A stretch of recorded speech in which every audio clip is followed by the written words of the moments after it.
Hi, my name is Sandy Levecque, and I am a fifth grade teacher in Biddeford, Maine. I've been teaching in Biddeford for 17 years.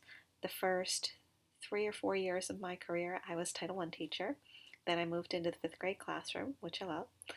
About 3 years ago, my district decided to implement a STEM program, and I volunteered. So I've been teaching STEM for the last 3 years, and it's just an absolute blast. I teach a couple of blocks of STEM a day, I teach a math class, and an intervention class. This year, we're adding in a writing class, which I'm really excited about because I haven't really had as much literacy exposure in the last few years. I've been spending all my time focused on the other subjects, so I'm looking forward to it. Um, I live in Saco, Maine with my husband and my 3 adult children and my 2 dogs, who you may hear at some point during this video. We've had several attempts at this video, and I'm hoping there'll be no barking through this one. I have my goals for this class are twofold.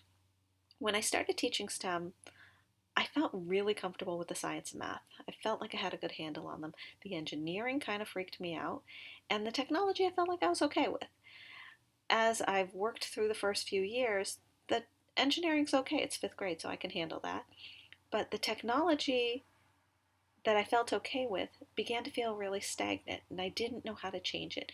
And I didn't want to just start throwing things in for the sake of throwing things in. I wanted to do it in a more thoughtful way. So I started looking around at a program that would help me do that, which is part of why I'm here. The other part of why I'm here is because I'm not sure if I want to stay in the classroom forever, and this will open some doors for me.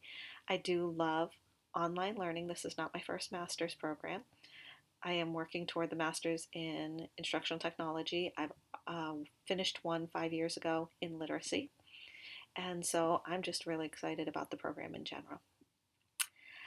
The question we were given to think about was what's changed in the world that makes innovation easier and more necessary. And to start thinking about it, I jumped right away from education and I started thinking about the way people lived.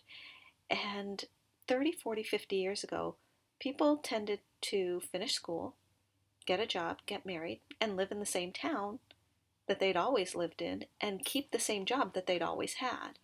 It was unusual to have people move away, and it was really unusual for people to hold more than one job. With the advent of technology, the world's gotten a lot smaller and people have become more global. We certainly move around way more than we used to.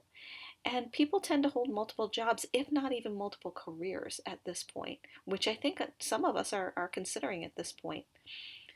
So as I was thinking about that, I was thinking about how technology changes that and how innovation is essential in making those steps. We need the collaboration, we need the networking, we need all of those things to make these steps happen. So it's becoming very necessary, and the technology is the key that allows it to happen.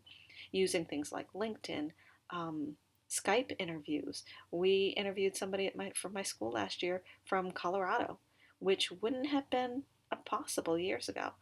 So, looking at how fast and how much it's changing the world itself is what's making that innovation much more necessary, and the technology being the sidecar that keeps it going. Well, thank you for listening. And oh, I did want to share one more thing. In our reading this week, there was a quote that just really reflected with me.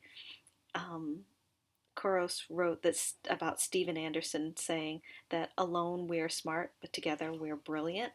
I love that quote. It's going to get laminated and put front and center in my classroom. And I think that's part of why I'm here learning about this with this group of people. Thank you. Bye.